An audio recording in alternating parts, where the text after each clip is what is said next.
Si vous écoutez Changer la norme, c'est que l'entrepreneuriat vous intéresse. La Fondation Entreprendre a décidé d'encourager les initiatives sociales et solidaires en soutenant Changer la norme. Depuis 10 ans, elle agit en faveur de la cause entrepreneuriale. Elle développe l'esprit d'entreprendre chez les jeunes, elle favorise l'égalité des chances et accompagne les parcours de celles et ceux qui entreprennent. Retrouvez toutes les initiatives de la Fondation Entreprendre sur www.fondation-entreprendre.org. Je veux voir le bonheur dans chaque œil de chaque spectateur.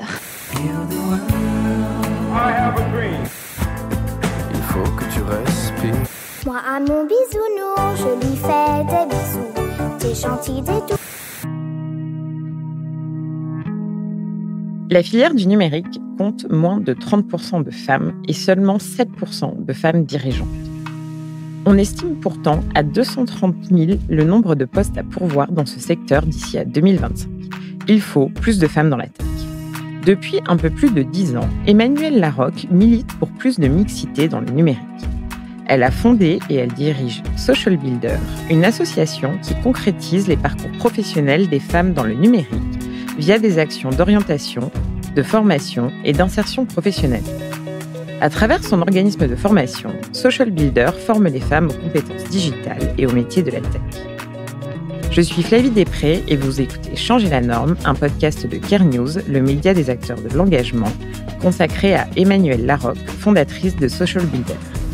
N'hésitez pas à mettre des étoiles, des commentaires, à m'envoyer des suggestions d'entrepreneurs inspirants et sincères et à faire circuler cet épisode pour vraiment changer la norme. Bonne écoute. Bonjour Emmanuelle. Bonjour Flavie. Tu vas bien? Très bien, et toi? Bon, je suis contente de t'avoir parce qu'on ne va pas passer sur toutes les mésaventures que nous avons eues, mais nous y sommes arrivés. Care News, ça se mérite. Et Social Builder aussi. Et tu finis cette 6e saison de Changer la norme. Donc, je vais fêter officiellement mes 3 ans et demi de podcast avec toi et je suis très contente. J'adore. Alors, Emmanuelle, qui es-tu? Alors, j'ai 43 ans, j'ai 2 enfants et j'ai un parcours entrepreneurial et j'ai fondé une association il y a 11 ans maintenant qui s'appelle Social Builder, qui accompagne les femmes dans le numérique. Et qu'est-ce que tu faisais avant? Alors, j'ai un parcours école de gestion, école de sciences sociales. Ensuite, j'ai fait du conseil SI. Je suis passée par la direction RSE d'un campus. Et puis après, j'ai fait de l'accompagnement de l'incubation d'entreprises sociales pour me retrouver au final là où je dois être, dans l'entrepreneuriat social. Dans Changer la norme, ce qu'on aime bien, enfin ce que j'aime bien, parce que c'est moi qui suis derrière le micro, c'est détricoter au-delà de l'instinct et de l'envie d'entreprendre les tout premiers débuts. Mais on va commencer par ce qui est le plus logique. Comment t'es venue cette envie d'entreprendre et de monter une asso? Alors, le sujet de l'égalité femmes-hommes, c'est un sujet qui est vraiment que j'ai chevillé au corps depuis toujours. Et l'entrepreneuriat aussi, parce que j'ai fondé pas mal de projets, d'organisations, même d'entreprises. Et le tout début de l'aventure, ça a été, comme souvent, on parle du garage, on parle du salon, c'était un peu une bouffe entre amis, où tout le monde faisait un peu l'état entre des copains qui disaient, voilà, je sais pas si je peux poser mon congé parental en tant que garçon, l'impact que ça va avoir sur ma carrière. Et puis les femmes qui disaient retour de congé maternité, c'est tellement compliqué. Et moi qui étais là, le sexisme en entreprise, je dis c'est pas possible, on en est encore là, quoi. Et donc l'envie de dire non mais il faut vraiment faire quelque chose. Là, on fait tous les mêmes constats. Et ça a été le début de dire il y a pas ce qu'il faut aujourd'hui pour résoudre ce problème. Donc on va créer. En tout cas, j'avais envie moi de créer une organisation qui aura un impact durablement sur les femmes dans le monde entier. Et cette organisation, c'est Social Builder. Et ouais, elle est encore là. Donc, c'est une association? Alors, le statut est associatif, l'association possède une entreprise et puis maintenant un fonds de dotation. Bon, on va parler de la cuisine un peu plus tard. Mais donc, tu as envie de monter cette association /entreprise /fonds de dotation, mais comment ça se passe au début? Et c'est important de l'expliquer parce qu'il y a beaucoup d'étudiants qui nous écoutent ou de gens qui ont envie de changer de métier. Et du coup, je trouve ça bien d'avoir un peu les coulisses. Est-ce que tu quittes ton job? Comment tu le finances? Comment tu trouves soit un business model, soit des subventions? Alors, tout au début, alors moi, j'avais une expérience de l'entrepreneuriat déjà. C'était pas ma première expérimentation. Mais je dirais que pour passer de l'intention à l'action, j'ai été accompagnée par un temps, en fait, qui a été un temps collectif. J'ai fait un séminaire, j'étais dans des réseaux de jeunes leaders entreprenants et j'ai fait 2 jours en immersion sur le pourquoi, du comment, ce qui me portait. Et là, j'ai eu une espèce de révélation, bon, plutôt que de penser les choses, je vais les faire. Et 1 mois après, je crée mon premier programme d'accompagnement leadership pour des jeunes femmes au début.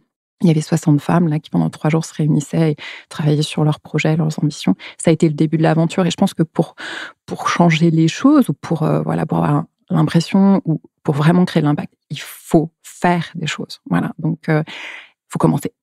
Et qu'est-ce que vous faites exactement c'est dur à dire, chez Social Builder? Ouais, c'est une croix. Donc nous, notre vision, c'est comment inclure durablement les femmes dans cette économie numérique, cette économie transformée. Et on est parti du constat que il y a énormément de métiers qui se transforment, des nouveaux pans d'économie, et les femmes ne peuvent pas accéder à ces opportunités parce que, je dirais culturellement, en tout cas dans les pays occidentaux, elles ne sont pas incitées, encouragées à s'intéresser aux sciences, à la technologie, au numérique, et du coup elles passent à côté de tout un tas d'opportunités. Et surtout, le risque, c'est que durablement, elles soient exclues de l'emploi ou ne puissent plus évoluer dans les organisations. Le numérique en France, c'est 80 000 postes ouverts et il n'y a que 16% de femmes aujourd'hui dans le numérique. Donc ça, c'est le constat de base. Donc nous, notre façon d'agir, c'est à la fois d'accompagner les femmes et d'accompagner l'environnement. C'est très important pour nous d'accompagner l'environnement et les acteurs pour que durablement les choses changent. Donc, on oriente les femmes vers les métiers du numérique. On leur parle des métiers. Ensuite, pour celles qui veulent continuer, on leur propose des formations qualifiantes, diplômantes, vers des métiers qui recrutent, des métiers, on va dire, un champ assez large. Et ensuite, on développe le réseau pour qu'elles puissent avoir accès à l'emploi ou créer des entreprises. Et en parallèle, on va impliquer des entreprises, des organismes de formation, des acteurs publics pour qu'ils changent leur façon de voir les choses et leurs pratiques, pour qu'un jour, peut-être, on n'existe plus. Et très concrètement, c'est sous forme d'ateliers. Par exemple, tu as des femmes, comment est-ce qu'elles savent que tu existes? Est-ce que c'est via des institutions? Et après, très concrètement, comment ça se traduit? Alors, très concrètement, on a des partenariats avec les acteurs de l'emploi, donc Pôle emploi, l'APEC et d'autres, à qui on va faire connaître à des femmes, souvent justement, qui sont en train de travailler un projet professionnel, nos programmes. Donc, on a des programmes à la fois sur l'orientation. On a déjà un chatbot qui s'appelle Adabot, adabot.fr, et qui permet de présenter les différentes filières métiers, d'avoir des retours d'expérience très concrets de femmes et d'hommes dans les métiers, et après d'identifier des organismes de formation. On a aussi des parcours d'1 semaine à 3 semaines pour travailler son projet professionnel. Et ensuite, quand on a envie de développer des compétences, voire même de se réorienter, de se repositionner professionnellement, là, on a des formations qui vont d'1 demi-journée à 18 mois en alternance, sur des métiers qui vont du développement, de la chefferie de projet, de la gestion de données, des métiers autour de la sécurité. À peu près tous les métiers en tension sur lesquels il n'y a pas de femmes. Et ensuite, on accompagne pour mettre en relation avec des entreprises, soit qui veulent accompagner des femmes en repositionnement professionnel, soit qui veulent les recruter. Et donc ça, c'est extrêmement concret. C'est des forums, c'est des job dating, c'est des ateliers avec des entreprises pour faire rencontrer l'entreprise et les femmes. C'est extrêmement concret ce qu'on fait. C'est de la formation, de l'accompagnement, du mentorat, très concret. Et si on peut rentrer dans le détail encore plus que le créneau de changer la norme, c'est que pour changer la norme, il faut se parler normalement. Et du coup, est-ce qu'on peut parler un peu sous? Parce que j'imagine que tout ça ne tombe pas du ciel, même si on aimerait. Comment c'est financé? C'est gratuit pour les femmes ou c'est payant?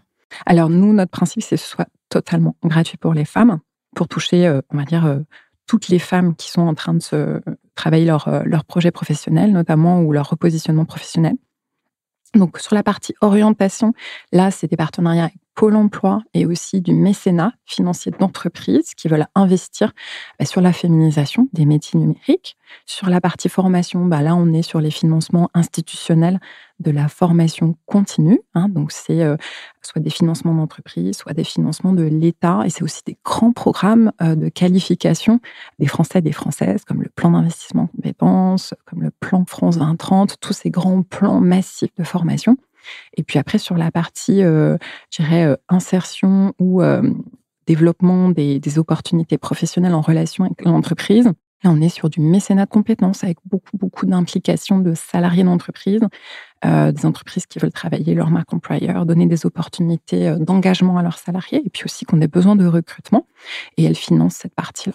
Et pour qu'on ait une idée, tu dois l'avoir, j'imagine, puisque tu as dû faire ou tenter de faire une mesure d'impact comme nous tous. C'est quoi la valeur immatérielle, je la vois bien, puis même matérielle de trouver un emploi, mais pour une femme, c'est un peu la moyenne d'une formation, ça serait combien? Parce que c'est gratuit pour elle, mais ça a quelle valeur? Alors, ce qu'il faut comprendre, c'est que Social Builder, au-delà, on va dire, de la formation métier, a un impact social qui est aujourd'hui malheureusement encore peu valorisé, qui est l'orientation, la réorientation professionnelle. Et ça, c'est très important parce que nous, on va du coup répondre à plusieurs besoins et on va répondre à des besoins sur le positionnement dans l'économie numérique des femmes, un peu à tous les échelons. C'est-à-dire des femmes qui veulent créer une entreprise et qui ont besoin de compétences numériques pour le faire, des femmes qui se posent la question du devenir de leur métier ou de comment s'insérer dans ces métiers et à qui on va donner des premiers éléments d'information pour qu'ensuite elles construisent et qu'elles se forment ailleurs, ou travailler vraiment sur de la reconversion pour des femmes qui ont besoin de se former sur différents métiers.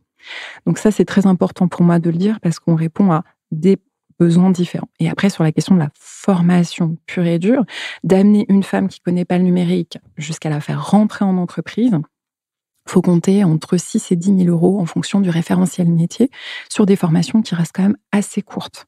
Puisqu'on a la chance, notamment sur certains métiers, alors les métiers de la chefferie de projet, les métiers de la gestion de données, les métiers de tout ce qui est maintenance système réseau, les métiers de certains métiers du développement informatique, de pouvoir, grâce à des formations de à peu près 400 heures, permettre à des personnes de se sentir tout de suite avec des niveaux de qualification suffisants pour accéder à l'emploi. Et ensuite, bien sûr, ils doivent poursuivre un parcours de qualification et de formation dans l'entreprise. Mais ça vous donne un ordre d'idée. Donc nous, on est vraiment un accélérateur, mais sur tout ce champ-là, et ce qui nous rend particulièrement unique. C'est bien d'être unique. Alors, pour continuer sur les chiffres, je t'embête, mais je trouve ça important pour qu'on puisse saisir en fait l'ampleur aussi de ce qu'on fait. Et puis, c'est pas comme si je n'avais pas créé un top 50 de l'entrepreneuriat impact qui est basé sur des chiffres. Est-ce que tu peux nous dire le volume de femmes accompagnées? Oui. Donc, Social Builder, en 11 ans, c'est 70 000 femmes accompagnées. Et pour qu'on ait une idée de ton écosystème, le nombre de partenaires? On a 350 partenaires, majoritairement des entreprises. Et c'est plutôt des grands groupes ou c'est des petits groupes? Pas des groupes d'ailleurs. Alors, c'est de tout qui n'interviennent pas sur les mêmes niveaux. C'est plutôt des grandes entreprises, des entreprises de services numériques qui recrutent. Et après, beaucoup de TP et ETI qui sont plutôt en mécénat de compétences. Et comme on en a parlé, est-ce que tu peux nous donner... J'ai une pensée pour mon associé qui adore la cuisine interne et les montages. Cet homme est un Lego. Est-ce que tu peux nous expliquer du coup comment c'est structuré de l'asso au fonds de dotation? Ouais. Donc nous, on a fait un choix assez radical, c'est de rester association à un moment. Donc on a une quarantaine de salariés aujourd'hui, puis on a quand même un certain volume d'accompagnement. Et on s'est posé la question de passer entreprise. Je pense que c'est la question de l'hybridation des modèles, c'est toujours un sujet clé face à la croissance. Et on a fait le choix, nous, de rester association en disant on n'aura jamais d'arbitrage à faire entre le financier et l'impact. Il faudra toujours que les deux travaillent ensemble avec une priorité sur des choix d'impact. Donc ça a été un choix quand même assez fondamental. Et après, on a une association qui possède une entreprise qui facture et qui travaille sur des programmes de formation avec des entreprises. Et puis, on a une association qui travaille plutôt sur des grands contrats avec des grands programmes investissement compétences et l'État, les régions, les collectivités. Et le fonds de dotation, elle permet d'aller financer des projets notamment d'éducation, des petits copains et des petites copines qui font un travail en amont qui est très important pour nous, mais qui n'est pas sur notre champ d'intervention. Et aussi d'aller expérimenter et travailler sur d'autres éléments du projet, de l'expérimentation, d'autres types de projets. Donc, tu es à la tête de 3 structures. Oui, en tout cas, aujourd'hui, c'est la forme... Tu dois bien dormir la nuit. C'est la forme de l'organisation. Après, encore une fois, les structures, c'est des véhicules. C'est peu importe, on en fera autant qu'il faut. Et quels sont tes projets pour Social Builder? C'est quoi de l'ambition? Alors, notre ambition, c'est vraiment d'accompagner beaucoup plus de femmes. On s'est donné un chiffre qui est 150 000 femmes d'ici 3 ans. Et pour atteindre cet objectif, on a une autre intention qui est d'aller dans d'autres territoires au niveau national et au niveau international. En France, le numérique, c'est beaucoup l'Île-de-France qui aspire les compétences. Donc, on a envie de proposer des services à des femmes qui sont dans d'autres territoires. Et puis, il y a des besoins, bien sûr, dans le monde entier, et notamment en Europe et notamment en Afrique. Et donc, ça, c'est des territoires qui nous intéressent beaucoup. On pense qu'on peut vraiment accompagner. Et donc, pour faire ça, on développe une plateforme qui s'appelle la Social Builder Academy, qui a 2 vocations. Un, nous permet justement d'accompagner beaucoup plus en direct, mais aussi d'outiller d'autres organisations à accompagner des femmes qui peuvent être leurs clientes, leurs bénéficiaires par ailleurs, sur le numérique. Voilà, pourquoi pas Pôle emploi demain, qui aimerait sensibiliser. France Travail. Ou France Travail, merci. Je me remets pas de ce nom. Mais c'est bien, ça redynamise. Oui, ça crée on en parle. Voilà, ça crée un momentum autour de l'enjeu de cette organisation et de son rôle. Donc, pour nous, ce qui est très important, c'est d'outiller, c'est d'accompagner d'autres acteurs à faire ça pour aller beaucoup plus vite. Et qu'est-ce qu'il te faut pour faire ça? Ce qui est essentiel, c'est d'être bien assis dans sa culture et dans sa mission. Donc, nous, on a beaucoup travaillé les fondamentaux de l'organisation autour de la co-responsabilité. On a un projet très entrepreneurial de la bienveillance, mais aussi de l'inclusion. Et en fait, je pense que tant qu'on arrive à attirer sur ces valeurs et sur la mission de l'organisation, on est capable d'avoir suffisamment d'énergie pour porter ce projet très loin. Voilà, et le reste suivra, parce que les besoins sont énormes. Et les moyens? Sincèrement, je pense que c'est pas un sujet. C'est sûr que chaque territoire a des propres... voilà, on commence à s'intéresser à d'autres pays. Voilà, ils n'ont pas tout à fait les mêmes politiques d'accompagnement vers l'emploi ou de formation, mais on trouve toujours les moyens parce que c'est un sujet très prégnant. Aujourd'hui, les entreprises ne peuvent pas se développer, elles n'ont pas les compétences. De toute façon, à partir du moment où l'économie n'arrive plus à avancer avec les fondamentaux du capitalisme actuel qui est dans la croissance, on trouvera toujours les moyens de travailler. Moi, je ne m'inquiète pas trop là-dessus. Moi, ce qui m'intéresse, c'est la cohérence du projet et garder la finalité en tête. Et comment est-ce que tu la monitores, cette cohérence? Déjà, c'est s'assurer que des dispositifs qui sont mis en place en interne pour être sûr qu'il y a un alignement des pratiques, la manière dont les gens se parlent, se font des feedbacks, la manière dont ils contribuent au projet, la manière dont on évalue aussi leur performance, la façon dont ils atteignent l'objectif. Ils ont des objectifs aussi sur la manière dont ils contribuent au projet global et pas que sur leur mission. Ça, c'est des choses qui, pour moi, sont des outils pour piloter tout le monde dans le même sens et s'assurer qu'on reste complètement aligné. Et puis après, tu parlais d'évaluation d'impact. Je pense que c'est très important d'aller voir les bénéficiaires et les partenaires en permanence pour voir comment ils vivent le projet et qu'est-ce que ça change pour eux au quotidien. C'est aussi important pour nous de savoir ce qu'une femme vit à la fin d'un programme, quel que soit le programme auquel elle participe, et comment ça change sa réalité et comment ça concrétise quelque chose dans sa vie, dans son expérience quotidienne, que de savoir comment une entreprise vit une relation mentorale, une relation de recrutement, ou même un partenaire avec qui on va travailler dans un territoire sur un programme, et la manière dont, quelle est l'expérience qu'il a de la valeur ajoutée de notre organisation. Je pense que ça, c'est essentiel. Il faut toujours se regarder le nombril. Toujours. Et en parlant d'impact, on va passer à ton regard sur le secteur de l'ESS et de l'impact. Comment on dit en start-up, quelle est ta prise de température de ce secteur?